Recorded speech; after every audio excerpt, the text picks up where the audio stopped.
Greece or Croatia for sailing was the question I kept asking myself before my yacht charter this past autumn.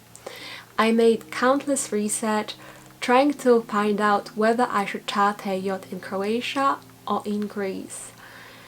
And today I decided to make this video to help you answer that question for yourself. Greece is actually when I first started to learn how to sail. I did my RYA basic skills in Greece, and I also did a sailing flotilla where I absolutely fell in love with sailing, and later down the line I decided to get a skipper license and start chartering yachts in different places. I'm always the kind of person to try out something new, because how can you compare sailing in Greece to sailing in Croatia if you haven't done both, you know?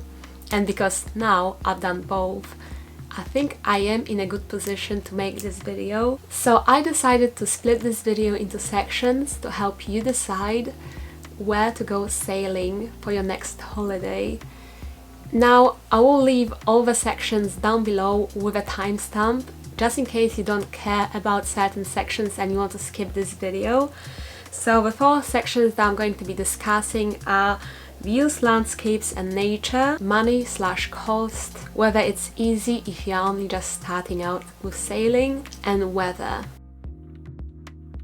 So let's start with views and nature and wildlife. Landscape in Greece and Croatia is actually very comparable. They both have a lot of different islands which are not far away from each other, and for people who are sort of new to sailing, just because they don't require very long sails. Most places where you can go sailing in Greece and Croatia, they have a lot of different islands all around, and your sails shouldn't be too long and you don't have to do an overnight sail. So it is perfect in that sense for people who are not extremely experienced with sailing. They are both very exotic, they both have mountains and hills to them, perfect for hiking, perfect for very mind-blowing picturesque views. In both you can find very clear water where you can see fish. Popular harbours are not going to have clear water because they're too polluted, unfortunately, but if you go to quieter places then you should, and they're both also perfect for diving. When it comes to money and costs, if you are on any sort of budget before going sailing in either Greece or Croatia, your only real answer to where to go sailing would be Greece. Croatia is crazy expensive for mooring. I went sailing in Croatia in October, which is off season. It's not peak season, and it was still expensive as heck. In Croatia is so expensive when it comes to mooring fees. In some of the places that we stayed at, sometimes it cost us £100 just for one night stay for a 37-feet boat, which is not even 12 meters. Some places charged us £100, sometimes even over £100, sometimes a bit less than 100. Remember, off season in October, where everything is supposed to be already a lot cheaper. Croatia mooring fees were extreme, and we tried to find some articles online about free mooring spots, but I couldn't find any articles. We did end up finding 2 free mooring spots in Croatia, and I'm going to leave their names up here. However, one of them, a harbour of Splitska, didn't have electricity. It was supposed to have electricity, but it was broken or something, it just wasn't working. All the places where we paid, we had electricity and water. So you have electricity, then you can use your main plugs, you can charge your phones, you can charge your camera batteries. You don't have to just run off a volt socket, you can actually use proper plugs, which is great. In Greece, on the other hand, mooring fees are much cheaper. It's a lot easier to find free mooring. There are many places with free mooring, but then there are some other places where you have to pay 10-20 euros per night, but not more than that. You hardly ever have to pay more than £20 or 20 euros a night for an overnight stay. In Croatia, those prices can be 4 times as much. The difference is huge. Not even that, sometimes they can be 5-6 times as much as in Greece.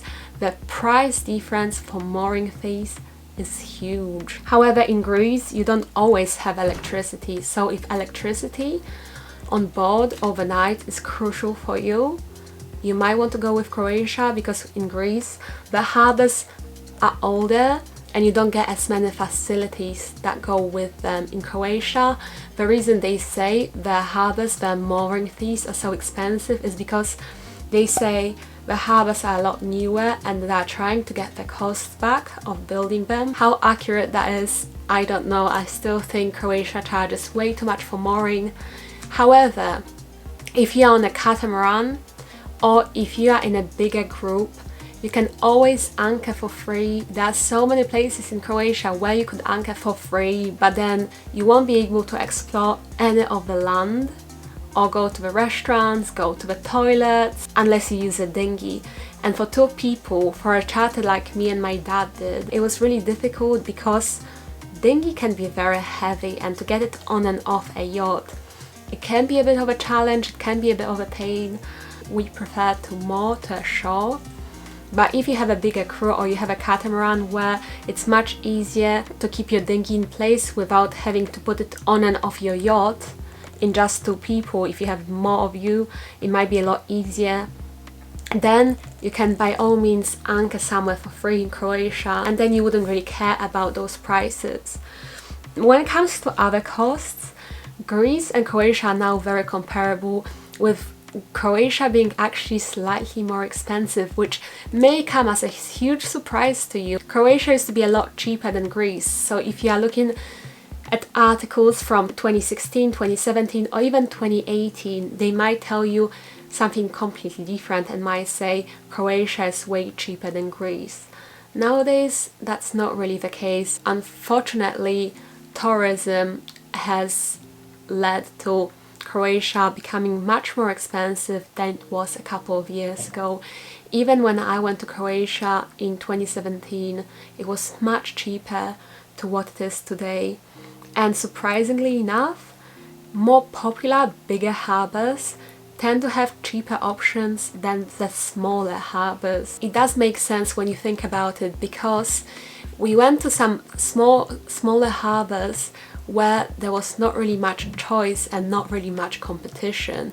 There was 1, 2, maybe 3 restaurants at tops, and based on the lack of competition, those restaurants just set high prices because they know you are going to pay regardless. But then again, mooring fees in popular places are more expensive than less popular places, so it kind of all balances itself out. So when it comes to an overall cost, Greece beats Croatia by a mile, but if you are thinking of anchoring anyway, then that wouldn't matter to you so much. But for this section, I'm going to give a point to Greece. Much more cost efficient. If you're on a budget, stick to Greece, you'll have a great experience, you will love it, and you're not gonna break the bank. On the other hand though, when it comes to being easier for sailing, easier for beginners, easier for people who are just starting out with sailing, who just got their license, or for people who only have one experienced person on board and everyone else doesn't really know much about sailing, then Croatia would probably be an easier option. Mainly because for people who are just starting out, or for people where there's only one experienced person on board, the most challenging thing to do with sailing will be mooring. Parking will definitely be something that you will struggle with the most when you first start to sail, and in Croatia you have mooring lines or lazy lines nearly almost everywhere, even like the tiniest harbors. I think there are a few exceptions that we read about in the book. Oh yeah, by the way, if you are planning to sail in either of these places, I recommend purchasing a sailing book. I'll leave on the screen a picture of a Croatia harbor guide that my dad bought before we went sailing in Croatia. Those kinds of books are so helpful. We found that book especially very helpful for sailing in Croatia, for finding different harbors and mooring spots and read about them and to know how to park, where to park, have a map. Very crucial stuff for anyone who's thinking of chartering a yacht. Maybe it's not essential, but it's very helpful, so it might be a good idea to look into it. I think other than very few exceptions, Croatia has mooring lines, lazy lines as we call them in Britain, and those make it easier to stand park for sure, especially if you're not very experienced with anchor and when to drop it and how to drop it, etc, etc. Mooring lines can be really helpful. In Greece, there are not as many places with mooring lines. You will have some, but for the most part in Greece, I remember us parking with an anchor or sometimes parking side on. The likelihood of you getting help at these harbors is also higher. There are people there who work because they will collect mooring fees, etc. So they are likely to come and help you. You can always call them and ask. You can book berths in advance. They are way more likely to answer and help you if you call them in Croatia. Whereas in Greece, there are a lot of mooring spots that were free, which was amazing, but there was absolutely no one to help you. However, there are also a lot of nice, lovely sailors in Greece, or just like random fishermen who are happy to help you as soon as they spot you or they see that you are struggling. As a whole, we definitely got more help with parking in Croatia as opposed to Greece. So yeah, when it comes to better for beginners, Croatia gets a point from me for this one. And then lastly, weather. I thought with Croatia being more north than Greece, I was very reluctant to go sailing in Croatia over going sailing in Greece in October, because I thought Croatia was going to be colder, it wasn't going to be sunny. I mean, statistically, I made some research and said that Croatia was going to be cold in October, that nights could be perhaps really cold, and during the day temperatures wouldn't be amazing. And after my terrible sailing charter in Sardinia, where we had awful weather and hurricanes, it really made me question whether I want to risk something like that again over going somewhere more south. Because in Sardinia we experienced hurricanes and gales and really bad weather when we went sailing in late October/November the year before. So I just wasn't certain about sailing in Croatia at that time of year. What I soon found out after going to Croatia was the fact that actually Croatia in October is stunning, and it wasn't something one-off, because we asked a few locals if that's how Croatia usually is in October, and they said yes. They said Croatia in October is usually really hot and beautiful. However, the temperature difference between daytime and nighttime is quite significant, to the point you will most likely wear shorts and crop tops in Croatia during the day. Maybe not if you're out the open sea, then you might need jumpers or hoodies or something. But when it comes to exploring the land, Croatia in October, you can wear shorts, you can wear crop tops, whatever, but at night you will need a jacket, you will need a jumper for sure, because it can get a lot colder. But it also depends if you're going to be sailing in October or in July or August, when you wouldn't have that problem. Like Croatia in July or August is going to be very hot and might actually be too hot, but that will be the same with Greece. So yes, Greece is slightly warmer than Croatia, especially at night and especially during autumn, just because it is more south.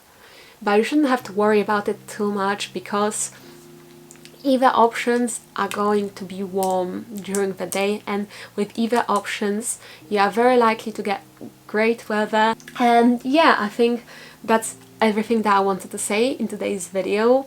If you have any other questions about sailing in Greece or Croatia, please leave a comment down below and like this video if you enjoyed it.